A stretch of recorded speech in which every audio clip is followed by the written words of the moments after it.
participar aqui neste encontro, neste terceiro encontro ibérico, que é realmente um encontro que já vem sendo importante cá em Abrantes ao longo do tempo. Fico muito contente e tenho muito prazer também de estar aqui perante uma plateia cheia de pessoas do setor importantes, portanto a massa crítica do setor está aqui representada e também cheia de pessoas amigas. E, portanto, tenho aqui uma tarefa um bocado difícil, duplamente difícil, por dois motivos. Um, por ser a seguir ao almoço, e depois de um almoço destes tão bom, se calhar vocês vão dormir, mas pronto. A segunda é porque querem que eu faça uma coisa que, como dizia a Mariana, é difícil porque é um bocadinho entrar no segredo dos deuses, que é onde ninguém quer nos dar valores, nem temos dificuldade em estabelecer. De maneira que o que eu vou aqui apresentar são estimativas minhas, referentes a um trabalho que eu fiz agora recentemente só para este objetivo e, portanto, não tive muito tempo para o fazer. Consegui, com o auxílio de alguns clientes e amigos que nos forneceram bastantes informações e, portanto, tentei ir da produção para a prateleira e da prateleira para a produção e, com isto, tentar descobrir ao longo da cadeia, nas várias fases, os vários curtos e margens e é isso que eu vou-vos tentar mostrar. Não queria fazer isto antes de, rapidamente, passar só à avó do azul sobre os aspectos mais importantes a nível mundial e nacional, mas muito rápido, porque tem muitos slides, porque senão depois não vou à parte que vos interessa. Isto vocês todos já conhecem, mas, portanto, a produção a nível mundial tem vindo a crescer, mas teve, nas últimas duas campanhas intercaladas, esta e a anterior, a penúltima, umas quebras grandes e que está aqui representado neste gráfico. O que é que aconteceu? A nível da Europa também aconteceu, mas em Portugal, que vocês não devem ver aí, que eu aqui também não vejo bem, as produções, embora tenham tido uma quebra, não tiveram tão grande quebra quanto nos outros sítios, porque os olivais novos que têm sido plantados têm vindo a entrar em plena produção e, por isso, mais que compensam as quebras que têm vindo a ser verificadas nos outros locais de produção de azeite. O consumo também tem vindo a crescer, cresceu bastante ao longo dos últimos anos, embora esta última ligeira tendência de descida nesta última campanha. As trocas internacionais têm sido avultadas, os principais exportadores é a União Europeia, de 63%, e a Tunísia, com 21,3%. Os principais importadores é os Estados Unidos, com 44%, é o principal importador global, e a seguir temos o Brasil, o Japão, o Canadá e a Austrália.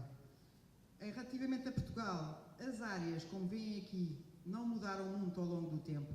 O que mudou sim muito foi a produção. É o que está aqui, se virem aí na primeira barra, temos a produção em 1995, distribuída por regiões, e depois temos em 2013.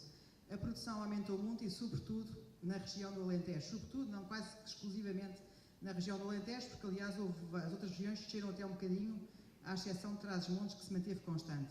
Isto é o efeito daquilo que se vê, quando se vai para o Alentejo, dos milhares de hectares plantados, tanto intensivo como super intensivo, de regadio.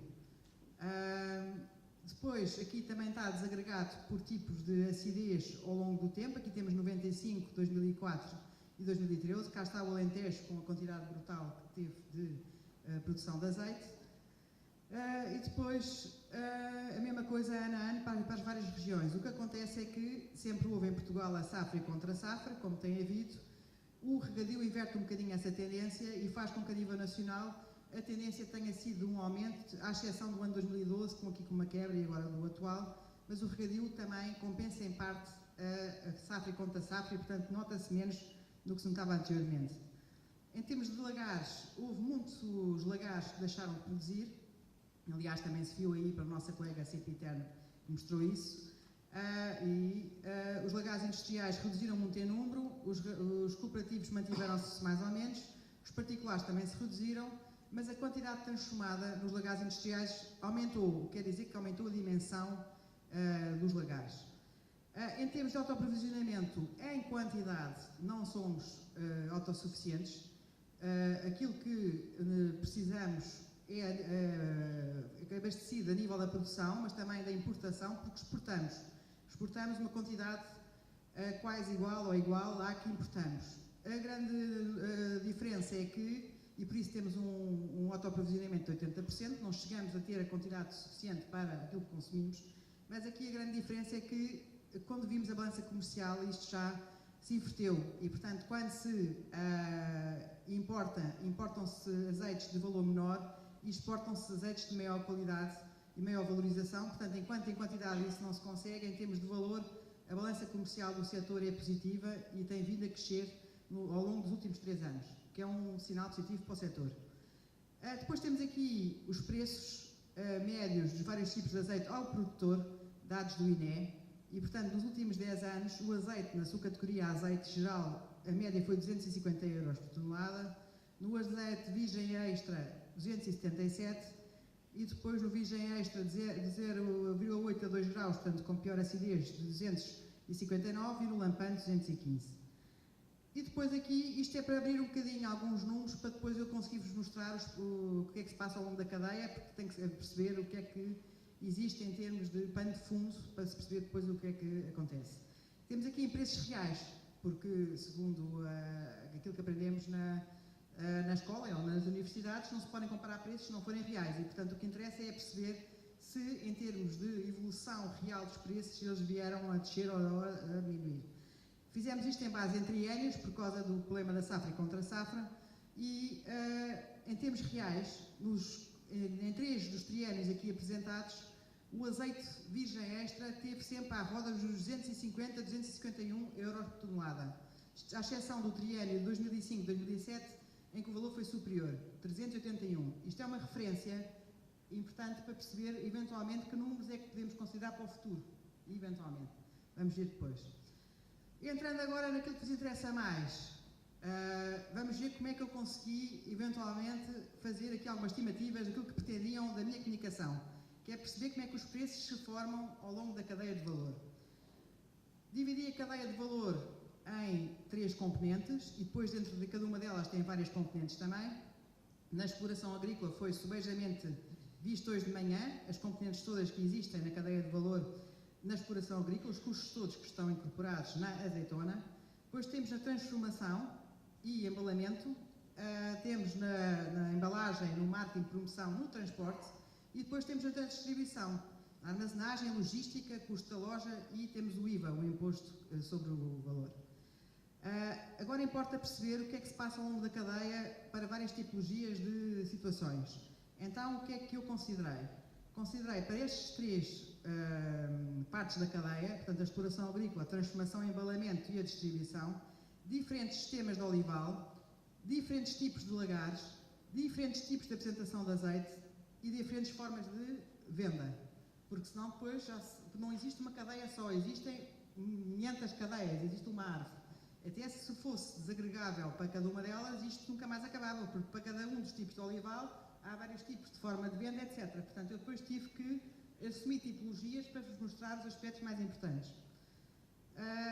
Perante isto, eu aqui só tenho os dados da produção. Isto para quê? Para estimar a margem, porque o preço, que eu depois considero na cadeia do preço da azeitona, é o preço praticado no mercado.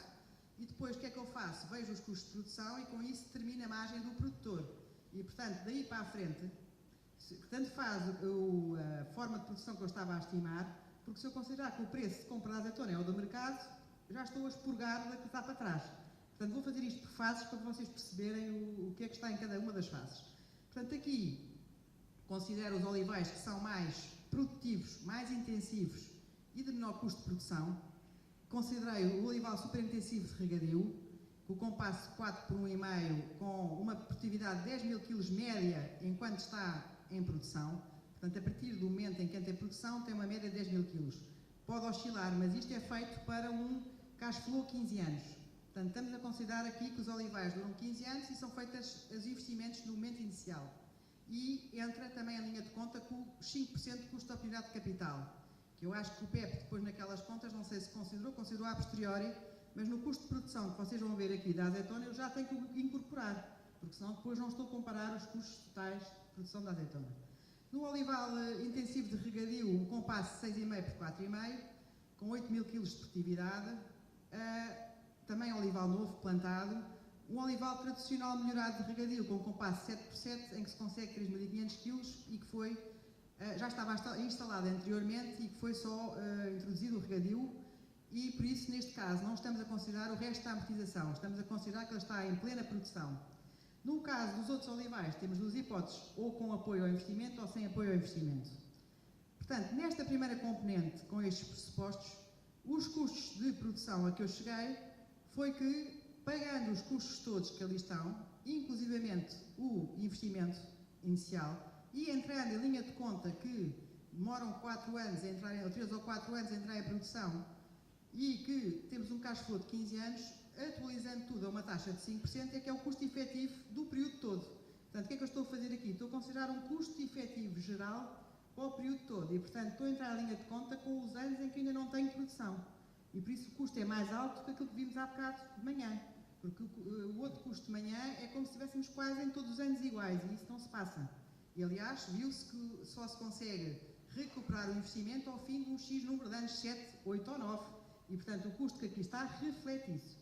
Portanto, temos um custo mais baixo para o caso do olival superintensivo com apoio, uma estimativa de 40% de apoio ao investimento e que neste período todo dá uma média global anual de 0,25 cêntimos por quilo.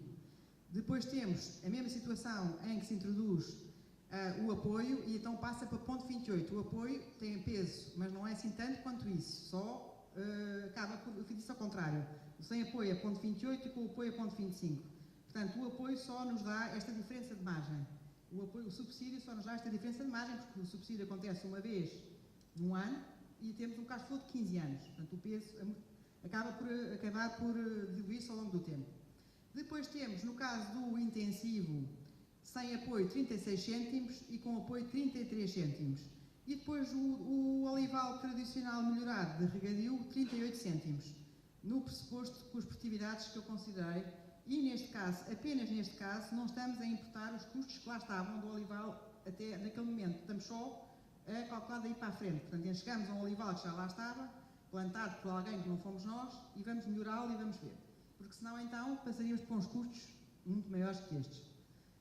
Portanto, na parte da exploração agrícola temos esta tipologia, mas daqui para a frente, para não estar a complicar e senão dão milhares de números, eu estou a considerar a melhor hipótese, que é a considerar que estamos com o olival super intensivo e com apoio, para ver a margem que é criada. Antes de mais, faço aqui uma comparação para verem o que acontece em termos dos preços praticados no mercado. Nas últimas duas campanhas, a de 2014 e 2015, tínhamos um preço praticado de 24 cêntimos por quilo de azeitona na 2014 e agora 38 cêntimos. E comparo com os custos para percebermos o que é que acontece em termos de a nossa rentabilidade para o produtor da azeitona, portanto, para aquela parte da cadeia que é o produtor da azeitona. O que é que vocês nos podem dizer é assim, pronto, esta campanha são 38 cêntimos, mas a produtividade foi mais baixa, porque a campanha teve este preço porque tivemos menos quilos, certo? Mas eu estou a considerar um cash flow de 15 anos com aquela média, e portanto eu já considerei isso na minha média geral, e portanto não preciso de o fazer.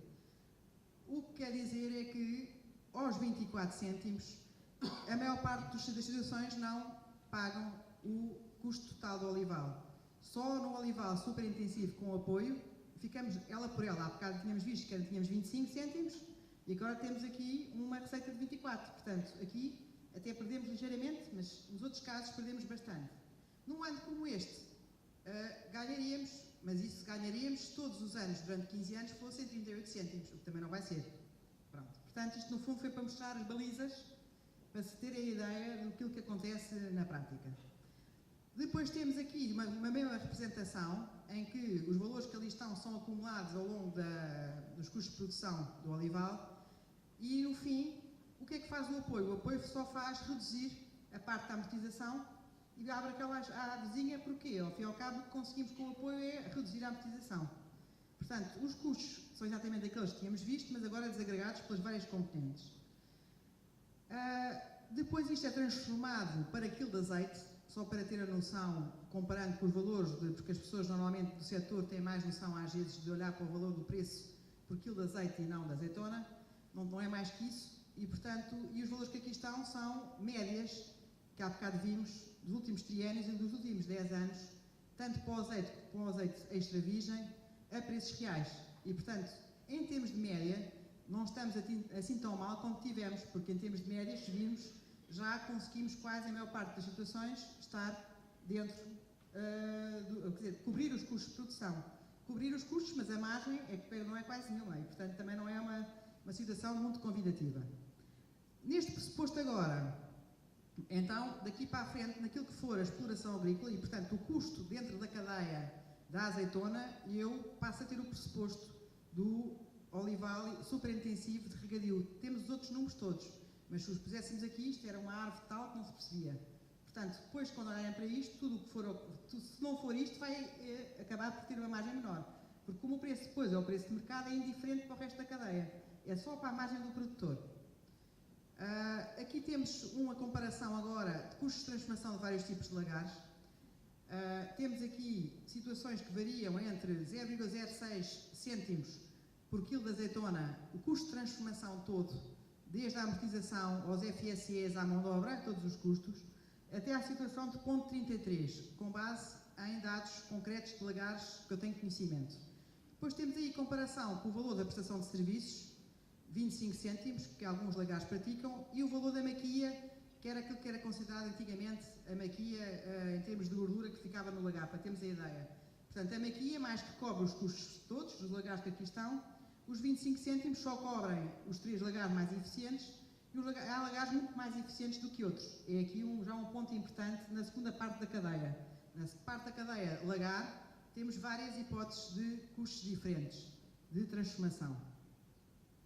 Depois, o que é que na cadeia é importante também perceber? É depois, como eu tinha dito há bocado, as formas de venda, porque depois o azeite pode ser vendido a granel ou pode ser vendido engarrafado ou engarrafonado. E, portanto, isso vai alterar depois também os custos, porque a partir do momento em que se engarrafa, o azeite já não está só com o custo do azeite e da transformação, passa a ter também o custo incorporado do embalamento e da embalagem. E daí para a frente temos também várias tipologias.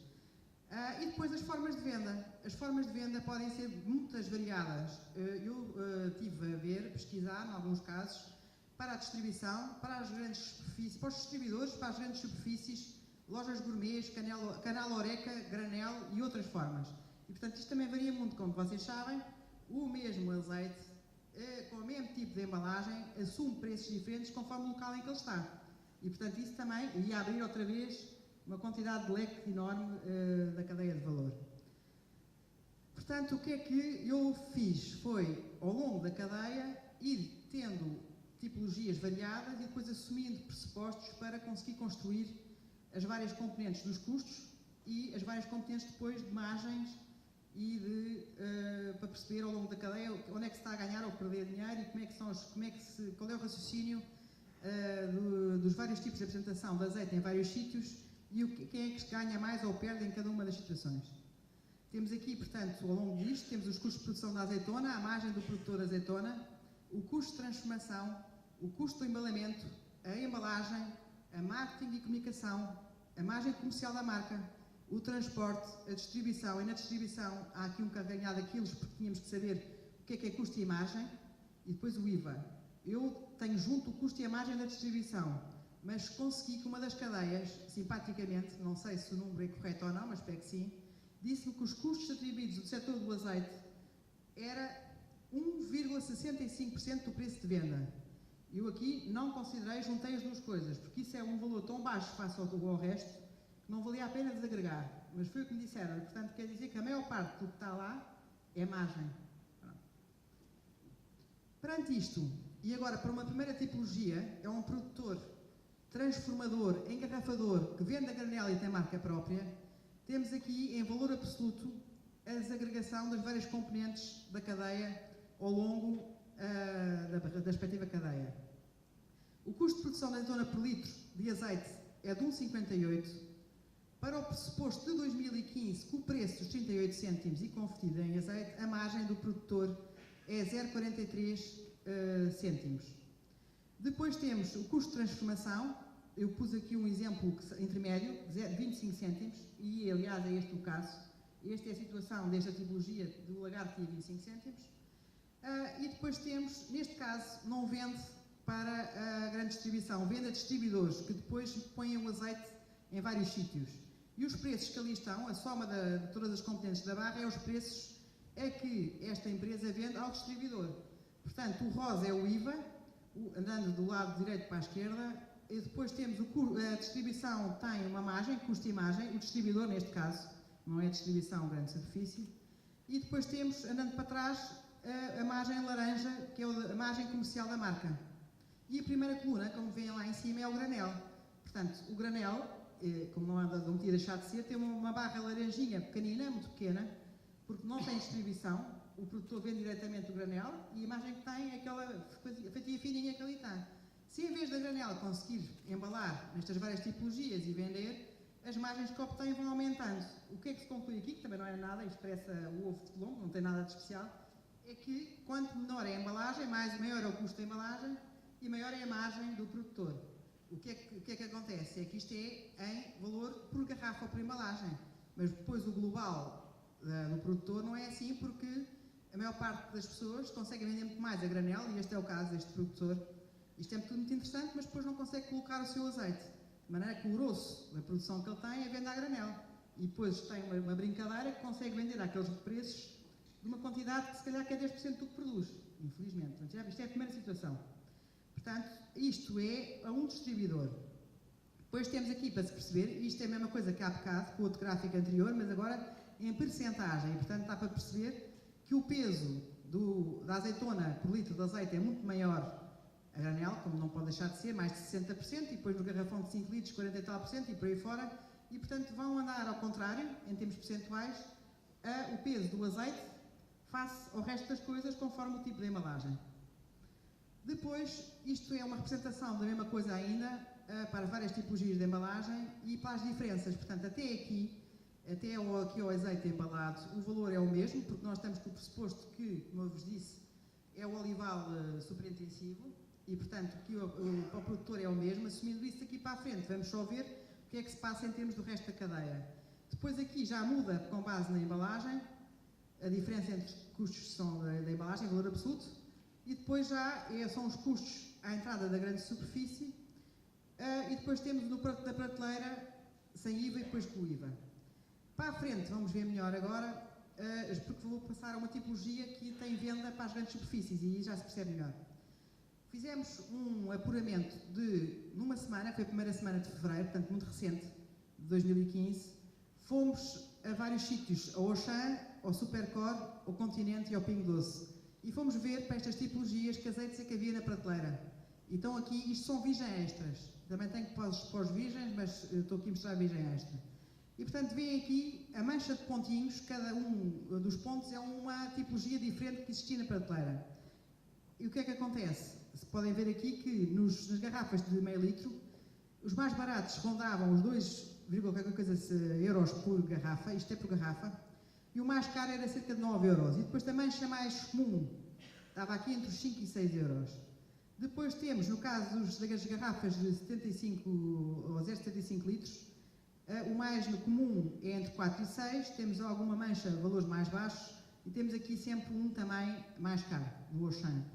Depois os garrafões há menos disponíveis no mercado.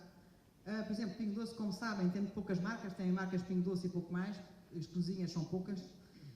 Nos garrafões de 3 litros há variantes entre cerca de 9 euros o garrafão até cerca de 16 e tal. E nos 5 litros entre 16 e 26. Portanto, isto no fundo é aquilo que eu vos estava a dizer, que é da prateleira. Portanto, depois andámos da prateleira para trás para perceber o que é que se passa. Neste caso, de outro exemplo que temos, é uma tipologia de um produtor transformador, engarrafador, com máquina própria e que vende à distribuição e a grandes superfícies. E aqui estão só três tipos de embalagem, que foi aquelas que eu apanhei na prateleira. Portanto, eu depois, aquelas que não apanhei na prateleira, deixei cair porque não consegui fazer até ao fim. De maneira que temos aqui uma tipologia que diferencia, e como podem ver, os aspectos relevantes são o laranja, que é a margem comercial da marca, e temos aqui o azul, que é o custo de produção da azeitona, este azul, e depois temos a margem comercial, a margem da distribuição, custo e margem da distribuição, mas como eu vos disse há bocado, é quase tudo margem porque o custo é muito pequeno.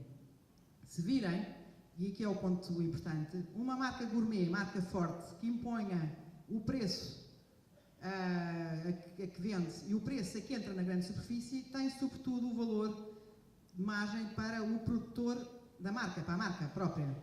Quando é ao contrário, e isso nota-se imenso, as embalagens de 750 ml, que são aquelas em que as pessoas consomem mais, são aquelas que chegam à prateleira quando não é garrafão, vão à embalagem de 750 ml, aí as grandes superfícies têm um peso negocial grande e o que é que fazem? Marcam os preços de entrada e por isso a margem, nesse caso, a maior margem é da grande superfície. É quase como se fosse uma moeda de troca. Podem cá pôr aquela que não se vende nada ao preço que quiserem, nós ganhamos menos, mas naquelas que vendemos, nós é que dizemos como é que queremos vender e qual é a margem e qual é o valor que entra aqui dentro. E portanto, se virem, a diferença é abissal. Enquanto na garrafa de 500 ml gourmet dessa mesma empresa tem 65% de margem para a marca, na mesma empresa, uma marca diferente, mas da mesma empresa, tem 45% agora, mas é para a distribuição, para a grande superfície. E a própria marca só tem 12%. Portanto, é abissal a diferença. Depois, no garrafão de 3 litros, temos uma situação intermédia em que temos 17% é a margem da distribuição, porque aqui já mais uma vez a rotação é maior, e a marca tem 19%. Depois temos aqui um gráfico como semelhante ao que tínhamos há bocado, em que dá para perceber que o tal marca gourmet, em que foi possível pô-la ao valor que a marca impôs, que a margem, que é esta toda, é sobretudo da marca, enquanto as outras estamos aqui com os valores baixinhos, portanto não conseguimos inverter, está acelerado. Pronto, acelerando. Só aqui um ponto importante, relativamente à comparação de 2014 com 2015, que é o seguinte, a margem da marca de 2014 a 2015, uma situação que se conhecia para várias tipologias de embalagem e depois para o produtor. O que é que acontece? Em 2014, o produtor tinha uma margem negativa. Em 2015, não, tem uma margem positiva de mais de 50 cêntimos. Se virem, para os garrafões, por exemplo, o produtor até tem uma margem superior ao que tem a marca em 2015, porque o preço subiu tanto que o peso do azeite no garrafão é muito importante e, portanto, o produtor é que ganhou. Enquanto nas pequenas tipologias, como o azeite tem pouco peso, continua a ser a marca que tem a maior margem. Por fim, uma tipologia maior só para teste de fogo, os produtos chamados âncora, são mais 2 gráficos, Mariana, para acabar, os produtos chamados âncora, em que a grande superfície é que os quer ter lá, e quer ter lá e, portanto, a marca pode impor. E, nesse caso, a grande superfície muitas vezes ganha menos, ganha muito menos, ganha 5%, coisas deste género, 5, 7%. Nesse pressuposto, e para as tipologias que existem, e de acordo com os valores que estão na prateleira, temos aqui a margem da marca, que é muito maior que as outras situações, temos aqui componente de marketing e comunicação, e depois temos aqui os transportes, distribuição, e a margem aí da grande superfície já é menor. Que são os produtos em que o cliente vai, compra, e atrás deles vão outros produtos, e portanto a grande superfície quer tê-los lá. Se não tiver, os clientes, em vez de comprarem lá, vão comprar a superfície vizinha. Isto é a mesma coisa em percentagem. Portanto, concluindo, o que é que eu posso concluir daquilo que fiz, que não é um trabalho generalizável e não é um dogma, porque foi um trabalho feito em pouco tempo com os dados disponíveis, mas que já dá para antever algumas coisas. O preço da azeitona praticado no mercado, em algumas campanhas, não paga a totalidade dos custos de produção de alguns sistemas de olival, nomeadamente o intensivo e tradicional. Primeiro ponto que se conclui. Os custos de transformação do azeite variam em função da dimensão dos lagares instalados e de algumas tecnologias existentes. Variam bastante. No caso das marcas âncoras, a margem maior pertence à marca, enquanto nos outros casos é sobretudo das grandes superfícies. As margens percentuais dos produtores de azeite são tanto maiores quanto menor a dimensão da embalagem. No entanto, em termos de volume de negócios globais, depende da capacidade de marketing e promoção, pois em muitos casos o volume de negócio maior pertence às tipologias de embalagem de maior dimensão, ou até da venda a granel. Portanto, onde se ganha menos tem-se mais rotação, onde se ganha mais tem-se menos rotação. Por último, a estrutura de preços ao longo da cadeia de valor depende de cada situação e não é generalizável, sendo, no entanto, salientar a fragilidade do produtor da azeitona. Muito obrigada.